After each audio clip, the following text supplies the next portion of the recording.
kita masih ada orang yang beranggapan bahwa santri itu kolot dan sebagainya dalam hal.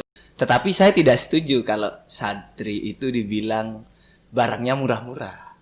Oke. Tentu kita Preview.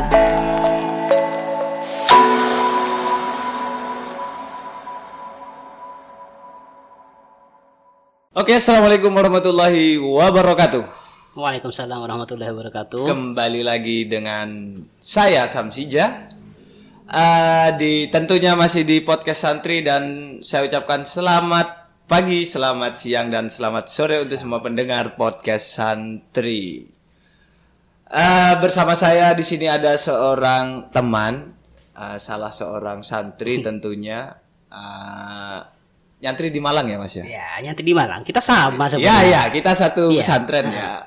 Jadi saya perkenalkan dulu bahwa ini teman saya. Panggilannya apa nih Mas? Ya, Suud. Oh, Suud ya. Mas Suud. Bukan Mas Dian? Bukan dong, itu hanya nama lama. Atau siapa dulu namanya? Jangan diingat.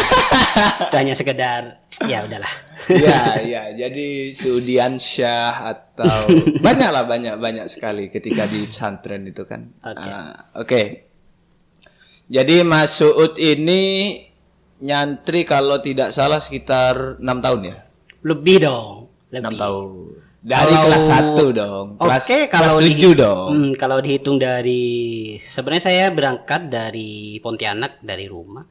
Itu setelah lulus SD. Oke. Meskipun ada sedikit gejolak paksaan gitu dari orang tua kan, tapi mungkin niatnya baik dan saya akhirnya mengamini dan berangkat juga pada waktu itu masih lumayan kecil lah. Iya. Anda bisa mengingat lah masa itu. Saya paling kecil di pondok seperti itu. Betul. Ya, itu lulus SD pas langsung berangkat MTS ya kita kan MTS, MA masih di pondok.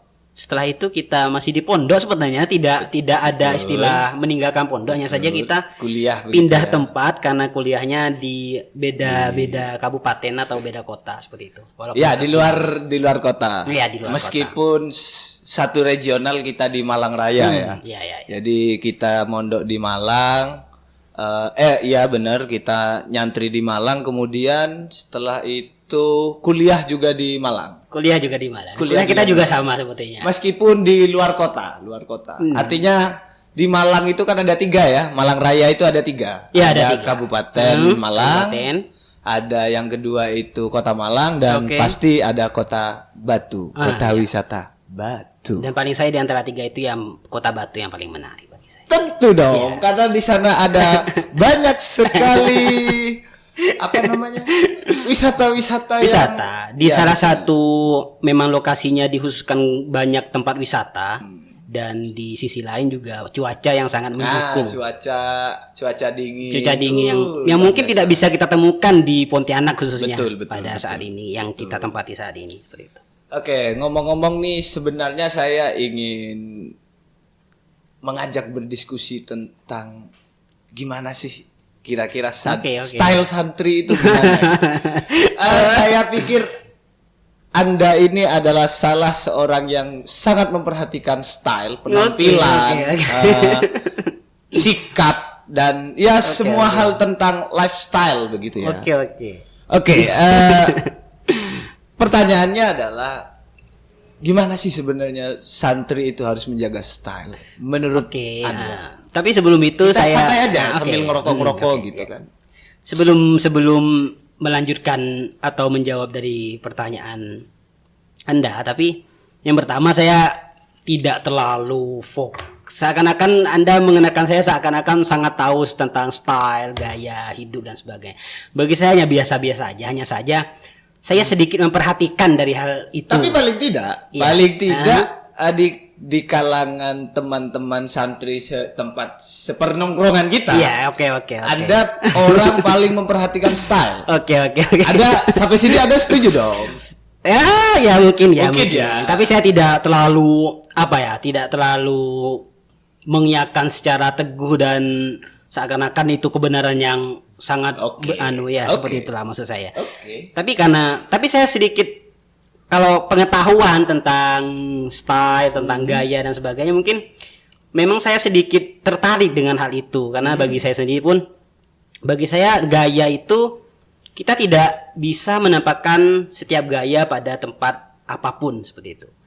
Jadi Anda memakai suatu gaya berpakaian dan Anda membawa gaya pakaian tersebut di tempat atau dalam keadaan apapun itu sepertinya mungkin boleh, maksudnya tidak ada hukum tidak yang ada melarang larangan itu. tidak ada larangan. Akan tetapi dalam sosial dan dalam etika berpakaian dan bergaya itu ada hukum tertentu mungkin dalam hal itu. Dalam bidang itu setidaknya ada. dilirik oleh orang yang lewat begitu ya. Lirikan sinis. Oke, kalau hal itu beda. Saya kasih contoh seperti ini.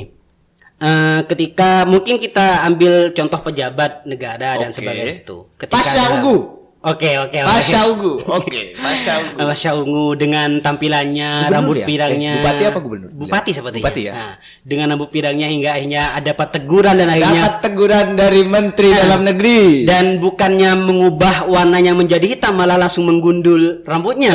Jadi dipotong itu rantau. saya belum tahu tuh. Iya, Kalau langsung digundul itu di post juga dengan ada teguran lah mungkin dari Pak pihak Tito, pihak dari tertentu. Menteri Mendagri saya tahu itu Iya. baca beritanya teguran. Akhirnya bukan malah dirubah warnanya menjadi hitam, malah langsung dipotong cepak atau potong sedikit setengah gundul lah. Masih ada rambut satu Masih ada ya? senti. Tapi masih putih, masih putih.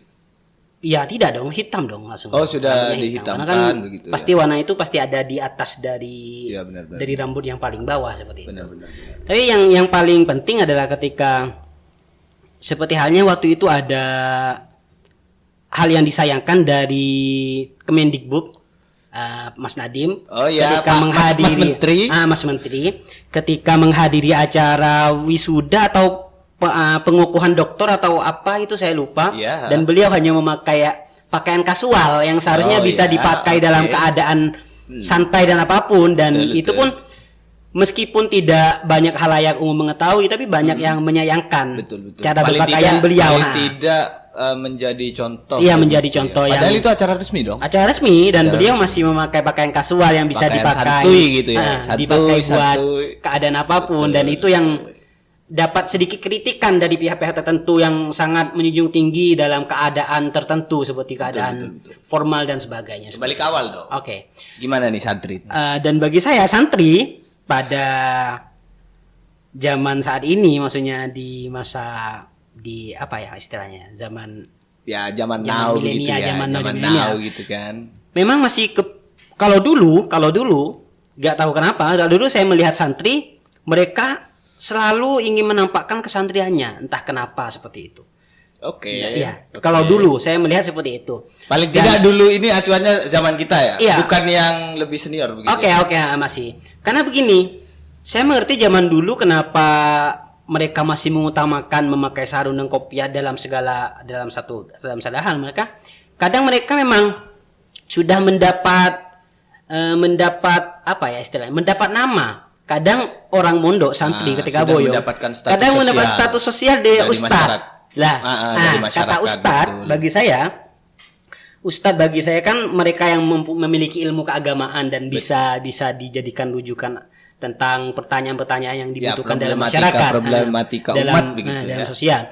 Dalam hal itu mereka kadang karena sudah dilabeli ustadz, istilahnya, Oke. mereka sulit untuk mengubah gaya mereka Oke. dengan alasan karena, aduh, sepertinya saya gak pantas deh seorang ustadz pakaian celana jeans atau memakai kaos ketika Atau pakai keluar celana pendek atau begitu pakai ya. celana pendek, kayaknya aduh terkesan gimana seperti itu.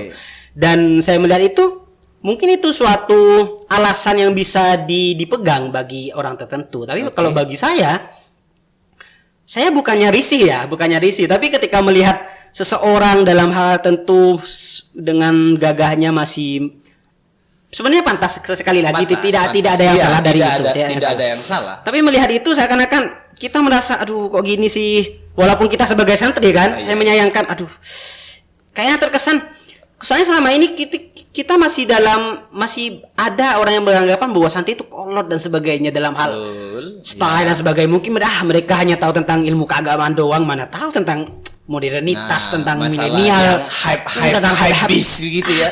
Padahal tidak semua santri seperti itu. Betul. Bagi saya seperti itu. Tapi kira-kira ada gak santri yang makan Oreo Supreme? Iya.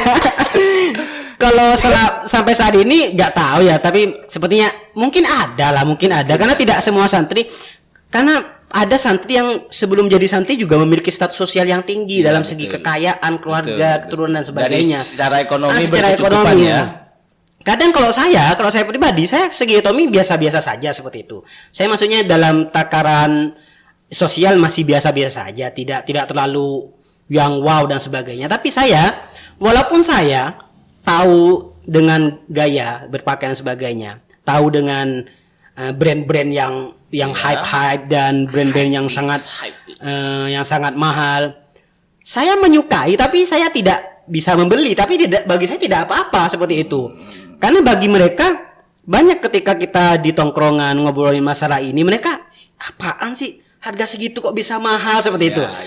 Hal yang dalam tanda kutip hal yang seperti itu yang kadang bisa membelakangi seorang santri dengan tidak mengetahui hal itu. Karena bagi saya hal itu juga walaupun dibilang butuh tidak terlalu butuh, tapi dibilang penting ya mungkin sedikit penting gitu untuk mengetahui itu. Karena dengan mengetahui sesuatu brand, sesuatu merek dan apapun itu, kita mengetahui value atau nilai dari benda tersebut gitu loh.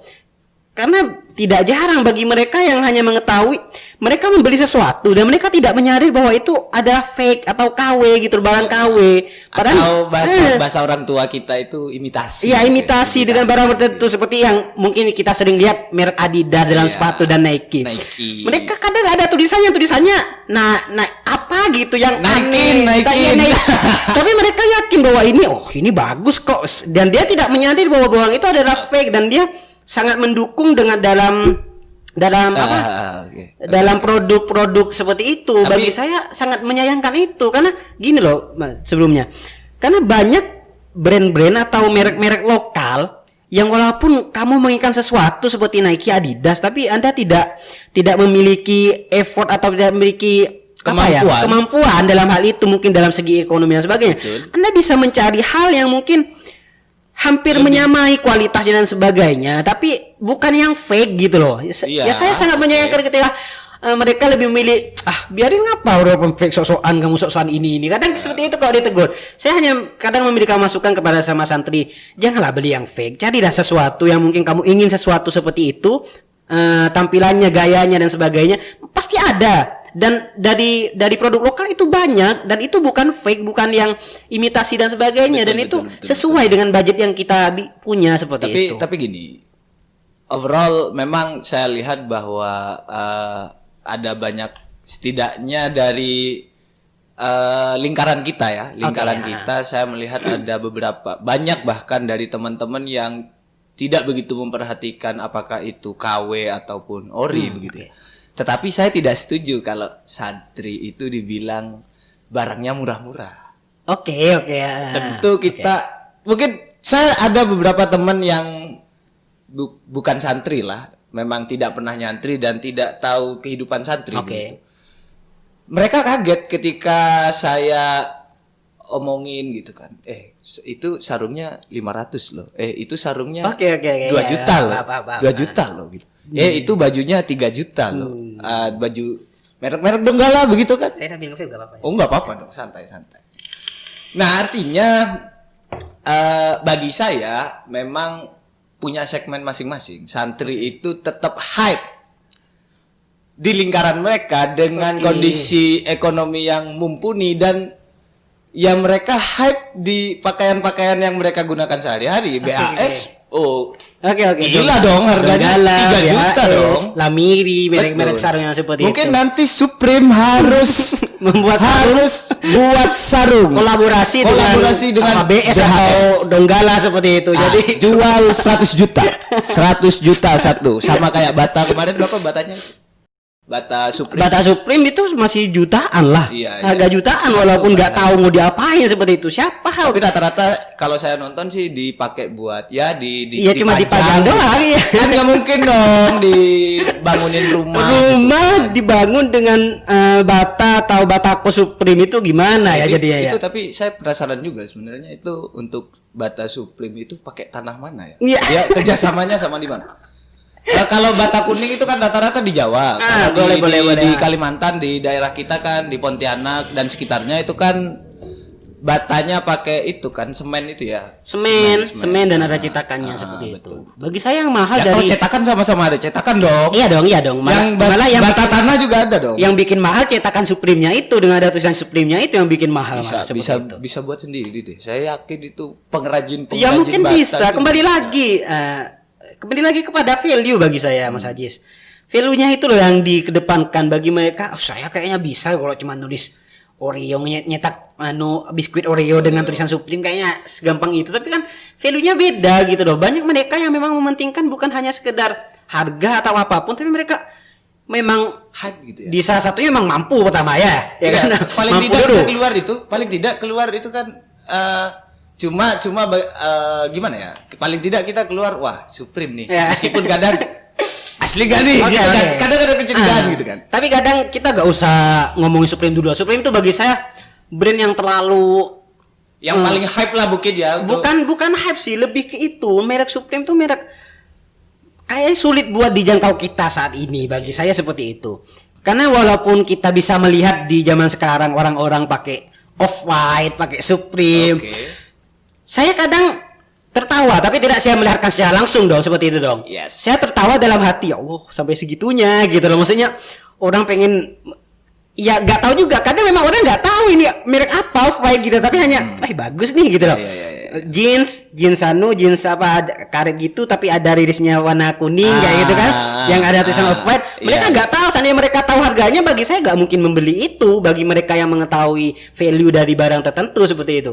Karena harganya udah di luar nalar, apalagi bagi orang Indonesia. Bagi saya hanya orang-orang yang memang memiliki tingkat ekonomi yang tinggi yang bisa memiliki itu, seperti itu bagi saya. Ya paling tidak memang menurut saya juga tentu ada masanya dong. Artinya begini, dulu saya termasuk orang yang ya kalau yang murah ada ngapain beli yang mahal, termasuk orang yang seperti itu. Tetapi semakin kesini, pertama kali yang membuat saya tobat itu sebetulnya adalah industri buku KW. Buku bajakan. Buku bajakan. Dan saya berpikir waktu itu saya baca buku dari seorang penulis, tetapi saya tidak memberikan apapun kepada penulis. Malah saya menyumbangkan uang saya untuk mereka yang mencetak buku-buku bajakan. Akhirnya dari situ saya sejak saat itu saya berjanji berhenti. Tentu saya punya dosa. Saya punya dosa masa lalu. Saya tahu tempat di Malang di mana tempat buku bajakan. Kita sama-sama tahu lah. Jadi ketika berbicara dengan tentang mereka yang lebih bukan lebih sih, mereka kayaknya apa sih beli mahal-mahal. Kamu beli ini dapat baju satu, saya dapat 4, saya bisa ganti-ganti. Itu saya masih masih bisa dulu banget saya. Oh iya juga, saya pikir seperti itu. Tapi sekarang ya kenapa gitu loh.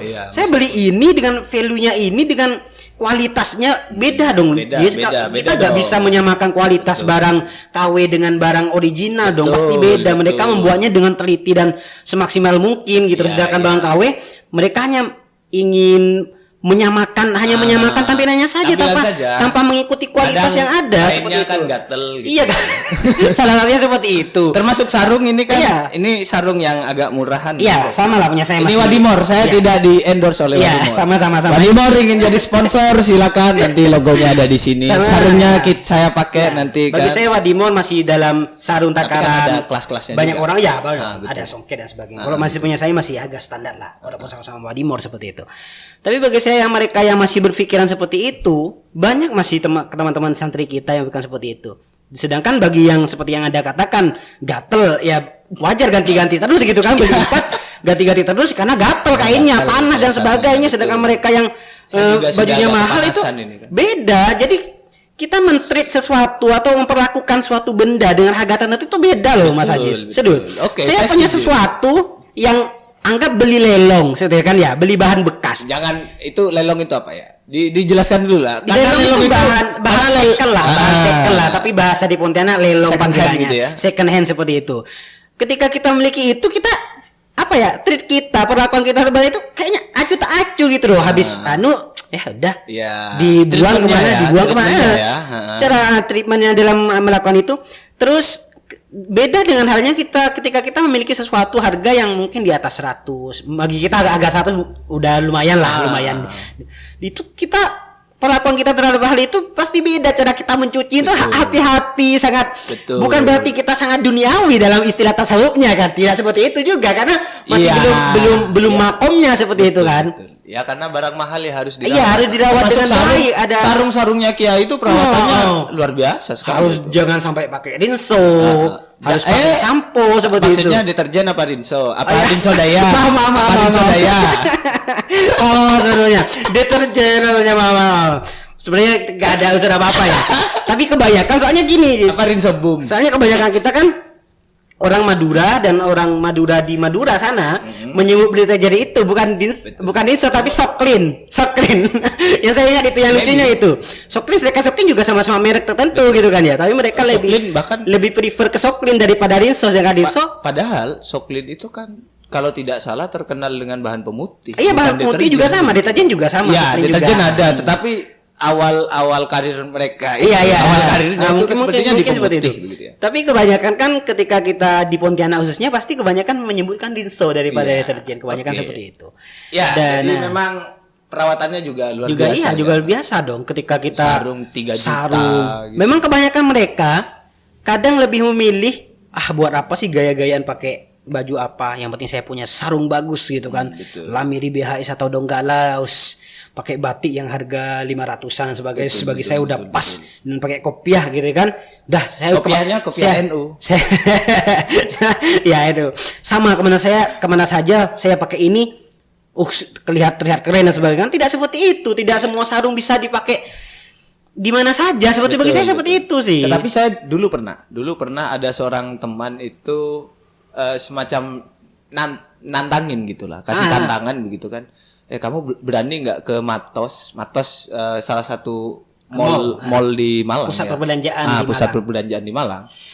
Kamu berani nggak ke Matos pakai kopiah, pakai baju koko dan pakai sarung?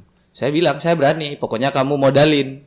Saya berani kalau saya pakai BHS yang 3 jutaan, pakai baju Donggala yang saya tidak begitu tahu sih kalau range harga baju Donggala itu cuma saya berani gitu ya loh. Tapi enggak, kalau range harga buat pakaian koko atau pakaian muslim gini ya enggak harus berpatokan dengan merek sih. Banyak yang mereka yang betul, biasa tapi memang kualitasnya bagus, kualitasnya bagus seperti itu. Cuma kan bagaimanapun kalau ngomongin merek ya di kalangan santri itu kan yang terkenal ya pasti Donggala. Iya, artinya kalau ada baju merek Donggala ya kita kenal gitu kita kenal. Kalau ada kaos merek Supreme ya mereka pikir 35 ribuan gitu loh. Iya, beli di pasar gitu. Iya, telah mengetahui itu. Karena gini, masalahnya gini.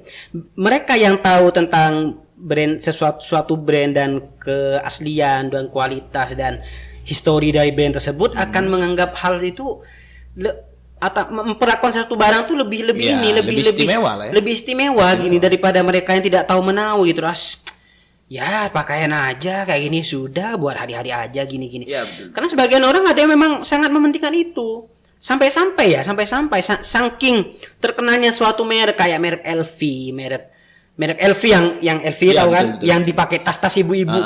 Mereka nggak menyadari merek LV itu apa, tapi karena keren ya udah, dan mereka tidak memikirkan ini fake atau barang KW, tapi bagaimana karena ini keren gitu tanpa mengetahui LV itu apa gitu loh. Tapi itu Gucci dan sebagainya seperti itu. Gimana sih? Hermes juga Hermes. Itu kan banyak gak sih tiruannya di pasaran? Sekelas yang banyak tiruannya yang karena merek brand itu kan tergantung ya Mas Haji ya. Enggak, kalau kayak brand LV itu memang brand buat model-model, sedangkan kayak merek Supreme, Bape, Bape yang kayak gitu, terus merek itu memang streetwear, bagi pakaian-pakaian jalanan gitu. Bukan anak jalanan juga. Anak jalanan, jangan disamakan anak jalanan di sini di Indonesia. Iya. Beda konotasinya. Jadi kalau orang-orang sana tuh anak jalanan tuh kan anak parkour gitu kan. Kaduan memang mereka udah punya segalanya sampai di jalanan seperti itu. Sedangkan merek LV, Gucci dan sebagainya itu memang merek ternama yang brand-brand tertentu yang buat model yang sering dipakai banyak orang seperti itu. Tapi harganya juga nggak habis pikir gitu, nggak masuk dalam takaran ekonomi kita seperti itu. Tapi cuma karena memang value-nya besar hingga akhirnya menambat ke banyak orang di pasar orang, sehingga orangnya memfake-kan atau membuat imitasi dari barang tersebut tuh kayak hal yang wajar seperti itu. Tapi kadang saya bingung. Meskipun saya tidak bisa melakukan pengukuran terhadap kualitas ya. Tetapi kan kadang barang imitasi itu juga punya kelas-kelasnya sehingga harganya. Nah kadang saya bingung kok mau ya beli Hermes KW harga 1 juta. Gitu. Harga yang hampir menyamai gitu loh, setengahnya gitu. Meskipun agak jauh tapi paling tidak kalau Hermes yang original kayak punya Nagita Slavina kan ratusan juta gitu kan ya. Gak masuk sudah lah, gak usah kita.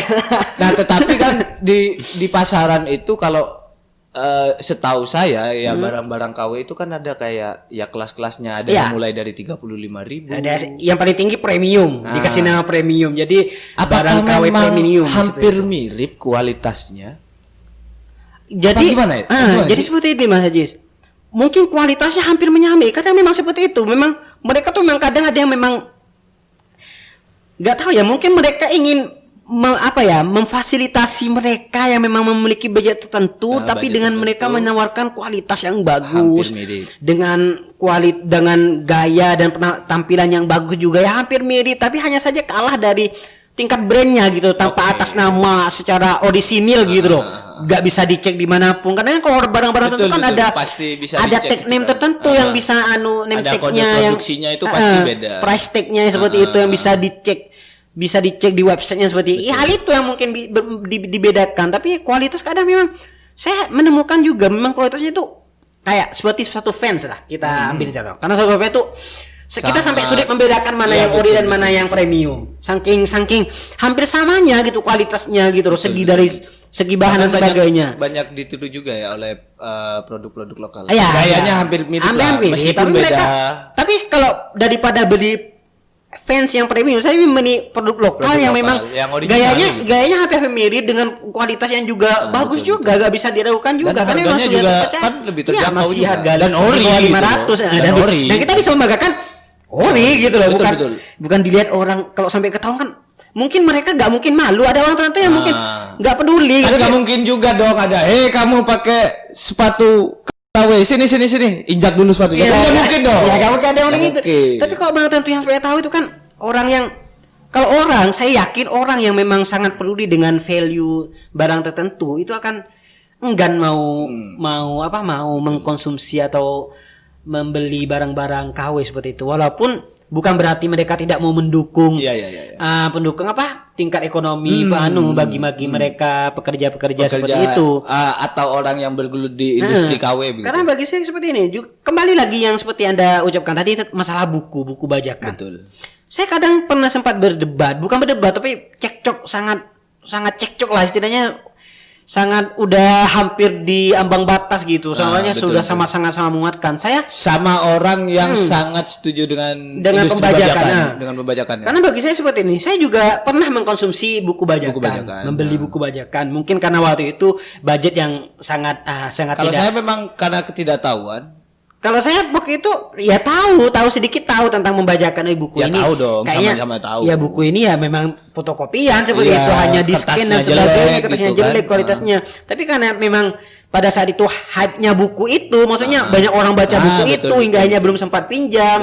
Hanya ya adalah mumpung ada yang murah, di harga di Gramedia masih 100-an seperti itu, sedangkan di Togamas di salah satu tempat di Malang itu memang sangat murah, salah satunya saya yakin semua akal. Iya, semua mahasiswa saya tahu itu tetraloginya Pramudia Anantatur kadang 4 dapat 4 itu cuma 70. Iya, 40 ya enggak sampai 100, sedangkan harga satuan di Gramedia itu 100 sekitar 100 sampai 100, ada yang bawah 100 sedikit seperti itu. Artinya ketika resmi kita 100.000 dapat 1 di tempat itu bisa dapat lengkap, bahkan masih dapat bonus buku yang lain gitu. Nah, itu masalahnya. Dan ketika saya bicara dan berdiskusi ataupun sedang cekcok dengan salah satu sahabat saya juga merupakan santri tapi beda pondok.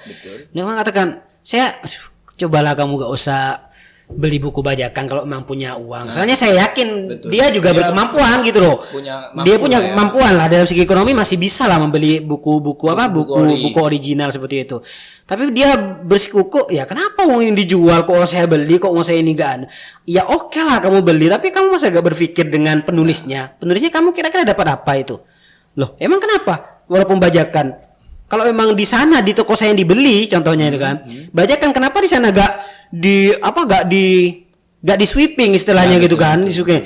Ya ngapain mereka mau sweeping, dari hak apa gitu loh? Biaya apa yang mereka keluarkan buat hingga akhirnya mengeluarkan effort buat mensweeping hal itu? Karena memang ya udah sampai akhirnya orang sampai mengatakan ya udah bajakan, ya udah yang ini original. Apakah memang undang-undangnya memang masih belum itu ya? Kalau undang-undang dari buku tetap itu masuk hukum, Jis. Tapi kenapa kok tempat-tempat kan kayak di Jogja gini. juga ada yang besar. Kan kayak saya gini. pernah mampir. Kan kayak gini. Saya ambil contoh satu brand Adidas. Banyak tuh kan ya. Bukan berarti Adidas gak tahu bahwa banyak mereka yang melakukan pembuatan produk itu. Tapi bagi Adidas, ya udahlah. Tuh mereka pun mungkin sedikit menjadi sponsor atau menjadi menjadi seperti itu buat Adidasnya. Ambasador di kelompok di tengah kelompok ekonomi dan bagi mereka yang nggak mengenal, Adidas hanya mengenal merek Adidas seperti itu, mungkin berjangka lah ada waktu logonya tertentu. paling tidak logonya di mana-mana. Iyalah, logonya di mana. Dan bagi Adidas, ya toh mereka juga gak ngefek apa-apa bagi saya gitu loh. Keuangan saya tetap berjalan walaupun itu sama sekawe apapun diciptakan Adidas, Nike, sepatu apapun itu, ya Adidas ya tetap gitu, pemasukan dengan nilai saham, nilai pasarnya juga beda. Iya, pasarnya beda gitu. Dan mereka yang beli produk KW rasanya tidak mungkin itu adalah orang yang ingin beli produk original. Iya, kadang seperti itu. Itu sama kayak saya pernah dengar di Panji Pragiwaksono kalau nggak salah pernah ngomong itu, bahwa pernah ada kasus sebuah brand besar menggugat pedagang eceran ya, yang penjual produk KW kan banyak di pinggir-pinggir jalan tuh kan. Intinya perusahaan besar ini menggugat bahwa dia kasusnya itu yang digugat itu menyebabkan kerugian terhadap perusahaan. Di depan persidangan akhirnya brand besar ini kalah karena menurut persidangan, menurut hakim, yang beli produk KW di pinggir jalan itu bukan orang yang beli produk Anda, dan orang yang beli produk Anda tidak akan yang pergi ke toko Anda tidak akan ke sana. Iya, masuk akal. Jadi kalau sumpama hak cipta atau lain-lain mungkin dia bisa menang. Kasusnya mungkin gugatannya itu menyebabkan kerugian. Yang bagi mereka bukan hak cipta dalam barang yang mereka tirukan seperti itu. Begitu. Karena seperti itu lagi, kembali lagi tentang ke buku lah, karena buku sebagai santri mungkin kita ada sebagai yang serang baca buku seperti itu dan mereka mikir lebih. Karena seperti ini, oke lah. Dulu mungkin saya tidak menyarankan, tapi mereka yang memang budgetnya tertentu kan kita tidak bisa memaksakan. Mas Aziz ya memaksakan buat beli original aja ke media yang seharusnya 100 dapat 3 atau 4 malah dapat 1 buku doang. Kan itu bagi mereka sedikit kasihan, tapi sama juga saya dengar juga gak tahu podcast siapa seperti itu yang mengatakan ya gak apa-apa beri kalau memang mampunya di KW ya gak apa-apa KW dulu, tapi kalau kayak barang-barang tertentu yang masih ada sifatnya itu masih ada hal yang masih ada ada pilihan lagi nih selain kamu langsung memilih barang yang KW gitu, masih ada pilihan tertentu ini kualitasnya hampir sama dan ini mungkin bisa seperti itu. Karena seperti itu teman saya yang masalah tentang buku tadi itu dia tuh sangat bersitegang, ya kenapa saya lillahi ta'ala, tapi sampai kita membahas tentang sanad keilmuannya gitu loh. Terus barokahnya mana yang kamu dapat gitu kalau memang kamu bacanya kayak gitu sedangkan kamu belian. Tapi kan saya ini kan beli, saya gak nyuri, tetap dong saya mungkin bisa lah dapat karena saya patihain sampai segitunya gitu. Saya sebelum baca saya patihain dulu biar sampai ke penulisnya tapi kan gak gitu caranya dong Fatihah. Terus beda hal gitu loh, beda hal. Non muslim kirim apa dong? Kalau nggak kirim Fatihah kirim apa dong? Iya nggak tahu juga.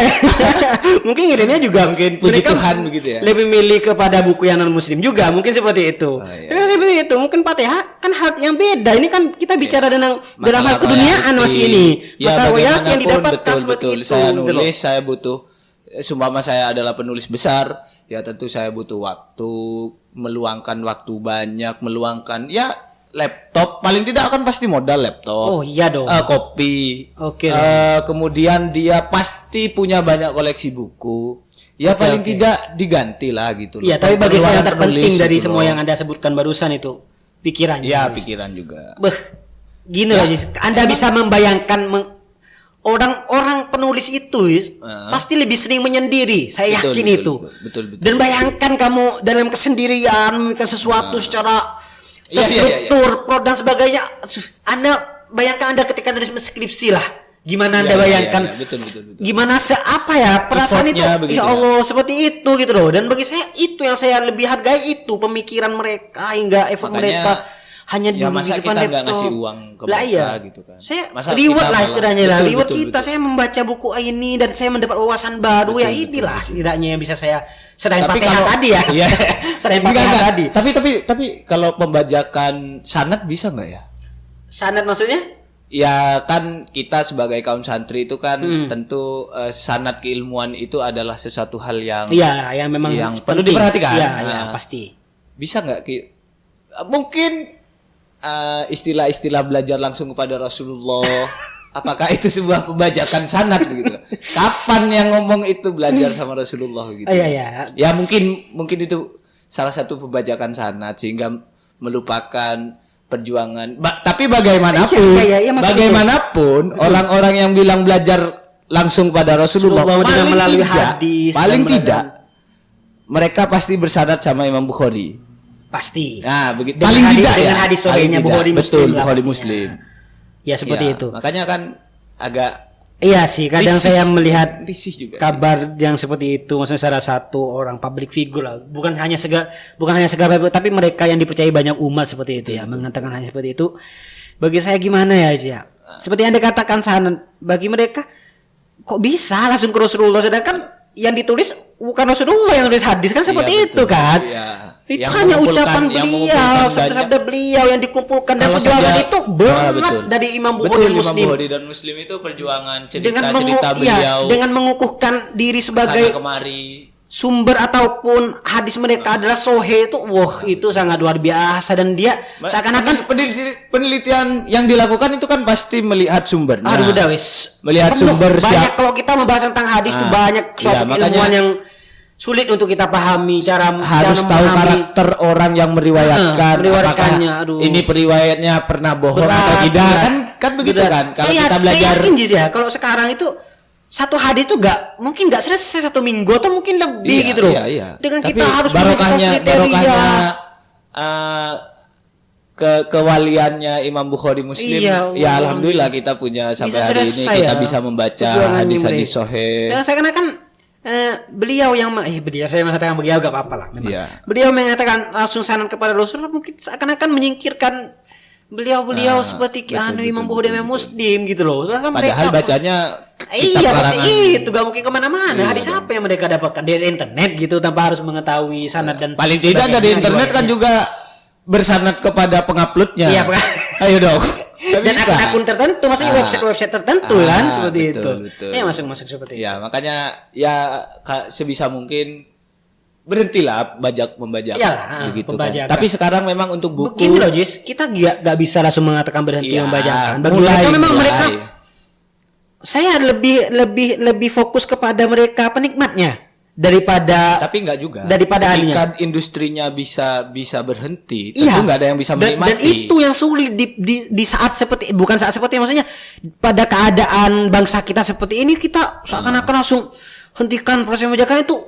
Hal yang kayaknya makanya dan penyampaian saya itu kan ayolah mulai berhenti setidaknya dari diri sendiri. Dan bagi saya lebih fokus kepada mereka yang sedang mengkonsumsi itu, ayolah gitu dong. Makanya mungkin dengan tidak adanya mereka yang sedang mengkonsumsi bajakan, mereka berhenti juga gitu loh. Atau ketika konsumennya tidak bisa berhenti dengan kebiasaan ini, ketika gak ada yang jual, mereka nggak bisa beli. Oke, ada timbal balik. Tapi kalau ngomongin tidak ada yang jual, ya harus ada peran penegak hukum. Peran negara harus. Itu lebih sulit, itu bukan ranah kita, ranah yang berbeda. Dan tapi sebetulnya ranah kita mungkin bisa sedikit memberikan apa? Pak Polisi tolong lah, itu Pak Polisi di sweeping dong, itu yang jual-jual buku-buku bajakan. Kasihan lah Pak itu penulisnya. Tapi kadang kan polisi juga gak semata-mata harus ada bajakan, kan banyak barang bajakan tuh malah bukan dijual dijual sembunyi-sembunyi loh Mas Iya, Haji. terbuka Malah semua, juga terbuka semua. Maksudnya Di Jogja itu juga terbuka iya, loh. buat apa polisi Pinggir jalan ngurusin besar. itu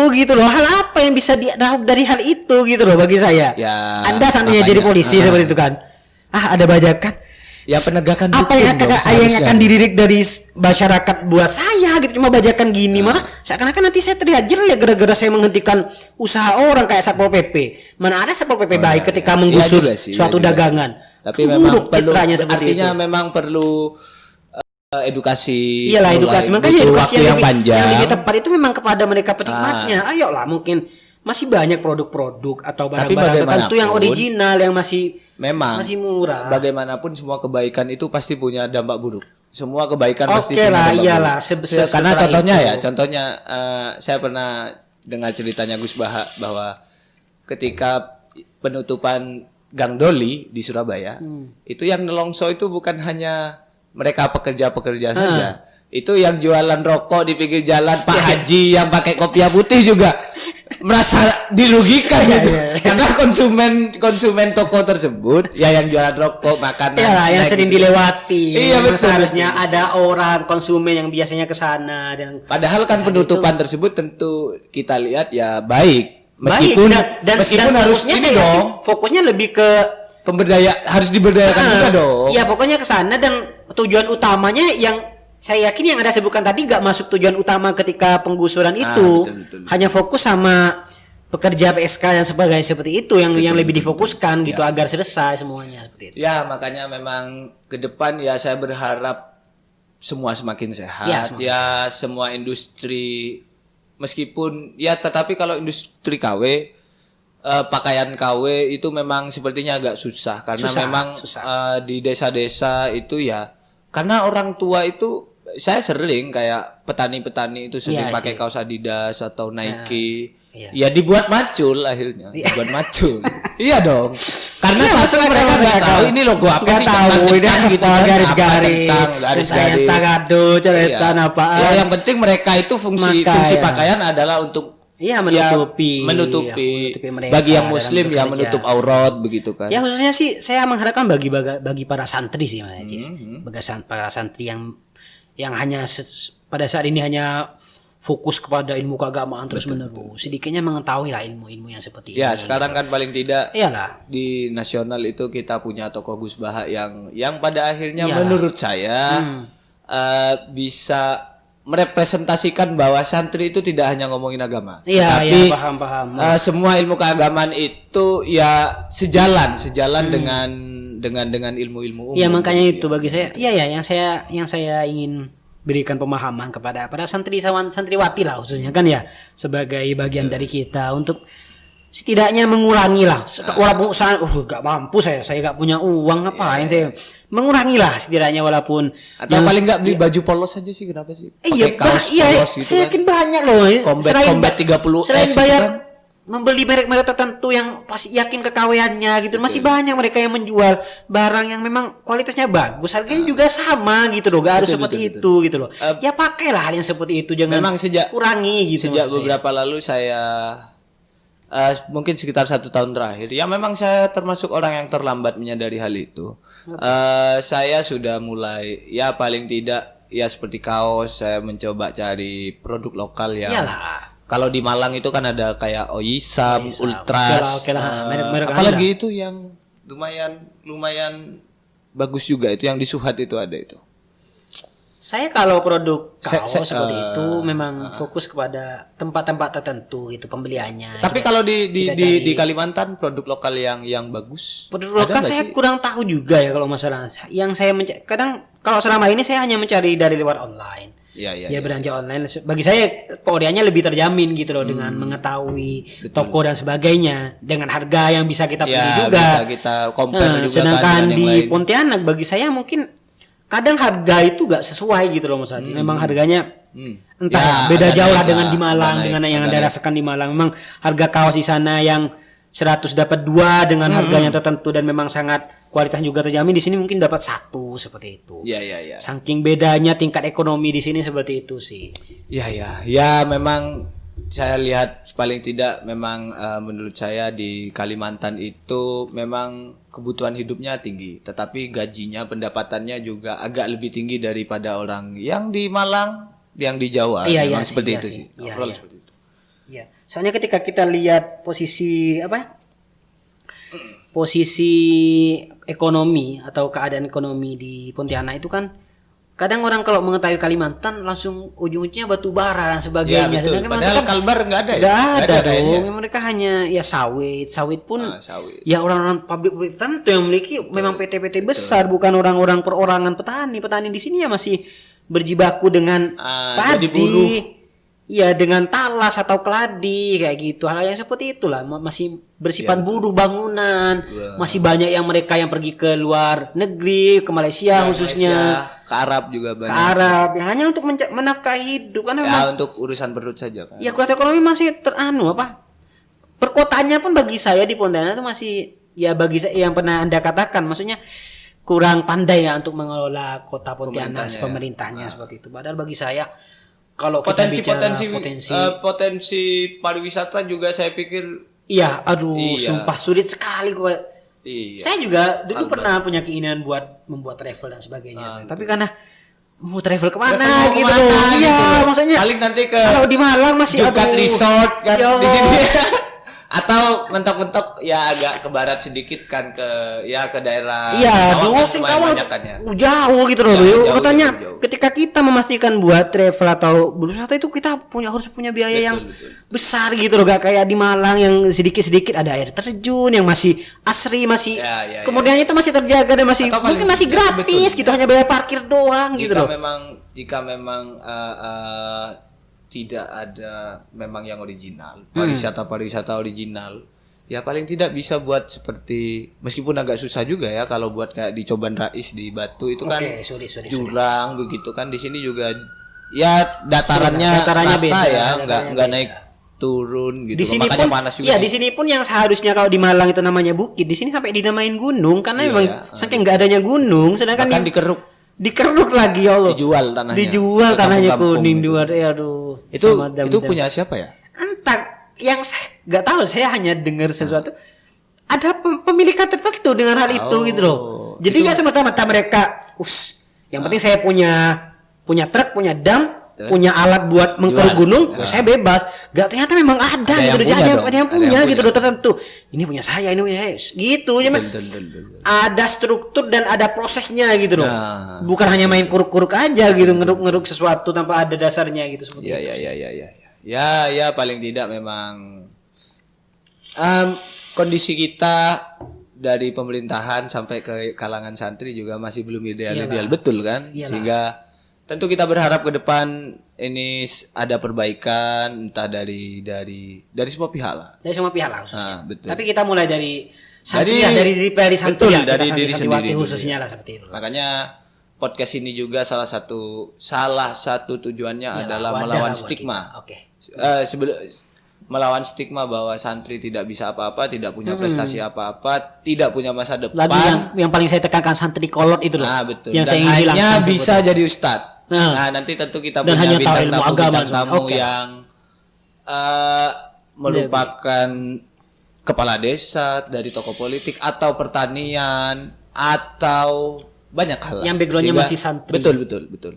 Sehingga nanti kita ingin bahwa masyarakat juga melihat jadi santri itu punya masa depan. Jadi santri tidak hanya jadi ustadz. Hidup sarungan, kopiahan di kampung kesana sini cuma mimpin tahlil gitu. Banyak yang bisa diproses. Padahal mimpin tahlil nggak dapat uang. Tergantung tuan rumahnya seperti itu. Kalau tapi kan kalau di tingkat kampung mentok paling dikasih rokok. Oke lah, di tingkat kampung kalau memang kecuali undangan dari luar loh. Iya betul.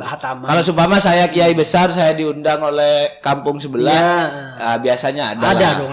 Tapi kan nggak mungkin jadi 1 bulan dong. Iya dong. Iya pastinya dong. Iya. Kalau terpaksa ngasih nominal nih paling 50-100. Jadi kita tidak bisa berpangku tangan hanya pada hal-hal yang seperti itu. Fokus sama jadi karena itu ustad gitu loh. Ustadz status itu kan bukan sebuah profesi begitu. Iya, makanya dari itu sih saya menyayangkan tidak bisa menghidupi. Makanya kiai itu saya saya sangat tidak setuju di anggapan bahwa kiai itu hanya memperalat santri-santrinya, hanya mengandalkan salam tempel dari orang tuanya. Padahal ya saya yang salam tempel gitu kan, bapak saya yang salam tempel, ya saya tahu berapa nominalnya kan, nggak mungkin. Itu pun mentok 1 tahun 1 kali kan, ketika mau liburan gitu kan, atau ketika balikan gitu. Sudah gak masuk akal hanya seperti nggak itu. Mungkin, pasti kiai punya bisnis lain karena ya, pemberian untuk kita salam tempel itu dan untuk menutupi kerugian pengelolaan pesantren. Iya, dan bagi kita kan ketika kita salam tempel kan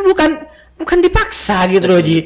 Memang iya, kemauan di diri kita sisi sendiri. lain maksudnya bentuk kita untuk menghargai ilmu yang telah cara mendidik meskipun kayaknya kita nggak bisa membayar apapun walaupun hanya salam tempel berapa sih, kalian kan cuma 50 100 50 itu paling ya gitulah, seperti kalau hati-hati tertentu ya apa yang dia nggak seperti itu gitu loh. Karena itu nggak bisa menutupi apa yang telah mereka berikan terhadap kita, beliau-beliau mereka. Orang menganggap bahwa pesantren ini tidak jauh beda sama asrama, padahal jauh beda.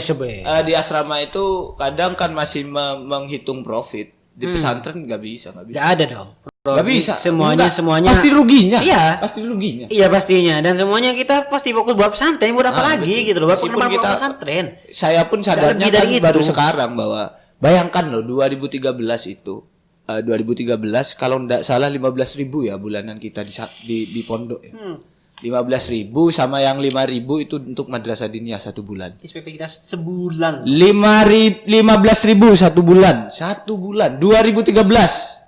Terakhir kita di pesantren aktif. Mungkin itu masih buat jajan anak SD atau anak SMP mungkin seharian. Ya waktu itu kalau enggak salah kita jajannya kalau enggak waktu itu di pesantren kalau nggak salah jajannya kita 5.000-an lah ya, ideal normalnya 5.000 sehari ketika kita pembayaran 1 bulan buat pondok pesantren di luar sana mungkin hanya buat jajan 1 hari bagi anak-anak meskipun beda-beda mau jajan 1 hari buat anak SD atau SMP seperti itu. Makanya kadang pesantren juga ada kelas-kelasnya juga, ada yang memang agak mahal dan tentu yang agak mahal pasti beda.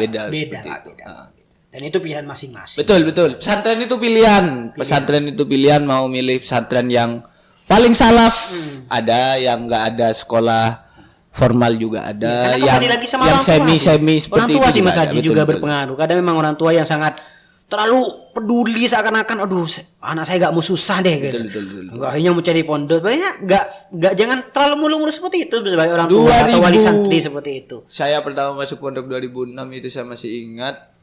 Saya Bulanan 2007 saya Saya 2007. Bulanan saya itu 150.000. 70.000 itu langsung dimasukkan ke pengurus yang kos makan kan, istilah kita kos makan sekali 2 hari. Dua kali sehari itu 70.000. 2006. Tetap itu murah banget sih. Ya murah banget pada waktu itu. Dan artinya saya punya uang 80.000 untuk jajan 1 bulan. Untuk jajan selama 1 bulan, dan itu terasa sangat cukup. Iya, sangat cukup. Saya masih ingat dulu 1.000 kalau nggak salah. Kadang dikasih 2.000 sama Mbak. Saya kan punya Mbak di Pondok Putri. Setiap hari, setiap pagi saya pasti ketemu minta uang gitu kan. Soalnya masih kelas 7 waktu itu. Iya, jadi masih kecil sama-sama. gitu. Pada saat itu mungkin kita dianggap belum bisa mengatur. Iya, betul. Jadi setidaknya ada orang yang dipercaya. Bahkan saya sama Mbak saya itu sampai boyong. Uang saya sampai Mbak saya boyong itu sekitar tahun 2010 kalau tidak salah. Artinya 4 tahun itu masih dipegang sama Mbak. Iya. Tapi enak sih. Iya juga. Kadang kalau udah habis gitu kan bisa ditalangi istilahnya gitu loh. Ditalangi sebetulnya bahasanya ngutang. Iya sih. Enggak dibayar sih sampai sekarang masih banyak utang sama Mbak. Oke lah. Ya. Terima kasih. Ya oke. Ide-idenya mungkin kalau saya sih sarannya nanti biar Supreme kerjasama sama BHS lah. Iyalah. BHS maksudnya Supreme ada gitu ya. merek-merek tertentu yang kolaborasi dengan merek sarung-sarung tertentu gitu. Gak harus jadi terkesan biar setidaknya santri punya hype-nya juga gitu. Kopiah pun juga gitu loh. Seperti NU juga sempat hype. Betul. kopiah hitam XNU juga sempat hype betul. dengan harga yang juga maksudnya betul. sesuai dengan budgetnya tertentu gitu loh. Dan itu hype juga. Makanya. XNU yang hijau dan sebagainya itu Santri banyak juga bisa banyak hype pemakainya. gitu. Iya dong. Hype bis. Juga memiliki produk-produk tertentu yang bisa dibanggakan seperti itu. Betul. Tolong Nike buat. Oh iya, saya tuh sebenarnya masih ingat loh dulu nyantri itu sering teman-teman itu kan kayak biasalah kan kalau kita telat bangun gitu kan biasanya sepatu udah ada yang make gitu. Oke lah. Terus kemudian berangkat sekolah pakai sepatu futsal gitu. Oke. Atau sepatu sekolah gitu kan ada poolnya gitu kan. Itu kita pakai loh. Ya karena memang Keren kebiasaan sih. seperti itu Keren, dan tidak ada hal yang Enggak. memalukan dari itu kecuali Anda tidak sepatuan, itu yang menjadi masalah gitu. Nggak boleh masuk. Nggak boleh masuk jadinya. Bagaimana sepatu full yang setidaknya bisa dipakai dan kelihatan pakai sepatu ya udah. Baik-baik saja pada ketika itu. Masih sepatunya itu warna Tosca itu kan. Masih keren-kerennya warna. Saya sudah nggak bisa Tosca. membayangkan Atau waktu warna itu oranye ini. Orange, oke. Yang stabilo itu loh. Iya, orange stabilo lah. Orange, seperti itu. Warna kan, hijau lah, hijau stabilo. hijau Tosca stabilo gitu. Itu kan memang ya kenangan-kenangan kita. Tapi memang kadang ini sih, saya pernah dapat cerita salah satu teman yang dia memang asalnya dari Jakarta, dia pernah dia kemudian nyantri di Gontor. Dia itu dari sejak awal memang sudah agak paham dengan semua brand-brand seperti itu. Gaya berpakaian. Iya. Nah, ketika nyantri ya dibawalah pakaian-pakaiannya kan tentu sudah hype-hype gitulah. Ya, kebanyakan hype. Cuma pada akhirnya sementara waktu ya harus pakai yang biasa-biasa, beli yang biasa-biasa karena nggak mampu hilang terus. Oke, ya paham.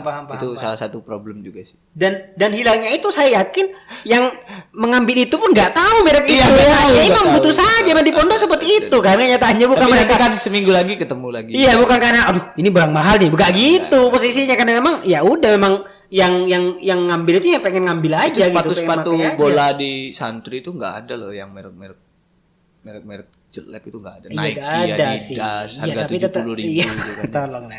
Iya, tak sama-sama tahu lah. Nike, Lagi tolong jual produk sport gitu ya kan. jual sepatu bola khusus santri yang harganya 70.000 saja. Harganya sesuai santri. Masalah material nggak apa-apa lah yang Iya. biasa-biasa. Yang gitu penting kan. mereknya Nike atau Adidas seperti itu. Tolong Nike, Adidas buat khusus santri potensi sepak bolanya luar biasa. Siap. Luar biasa. Bisa itu. Luar biasa. Oke lah. Terima kasih. Ya, sama-sama. Terima kasih sudah boleh main ke rumah. Ini Ya. teman-teman kita di rumahnya Mas Uud. Jadi kita belum punya studio. Rencananya memang ya kita apa istilahnya itu? Roadshow lah. Roadshow ke Kita pergi ke rumah-rumah. tempat mereka yang memang sebagai narasumber menyediakan. Mungkin yang mau menyediakan tempat. Ketika memang tidak menyediakan tempat, ya kita sediakan tempat. Ya kita paksa biar sedia. untuk menyediakan. Kita paksa biar Karena memang sedia. terpaksanya seperti itu. Karena kita nggak punya studio. Oke lah, kita dalam proses perjalanan. Ya step by step lah, nggak apa-apa lah. Tolong Saya lah. proses lah. Prosesnya itu di subscribe. Oke. Buat santriwan-santriwati. Ya terima kasih. Semoga kita bisa ngobrol-ngobrol lagi Oke. di kesempatan berikutnya. Terima kasih buat semuanya yang udah nonton dan jangan lupa yang di YouTube, yang dengerinnya di YouTube, like, komen dan subscribe dan jangan lupa follow semua sosial media kita di Twitter. Podcast Santri ID. Di Twitter, di Instagram Ya, ada semua. Twitter, Instagram, Facebook juga username-nya Podcast Santri ID. Bagus. Terima kasih. Nanti kita ketemu lagi di episode berikutnya ngobrol dengan siapa. Narasumber yang Tunggu saja. Sekali lagi terima kasih buat Mas Uud Oke, sudah makasih. bersedia kami sibukkan. wah, Dan- biasa. Wallahul muwaffiq ila aqwamit thoriq. Wassalamualaikum warahmatullahi wabarakatuh.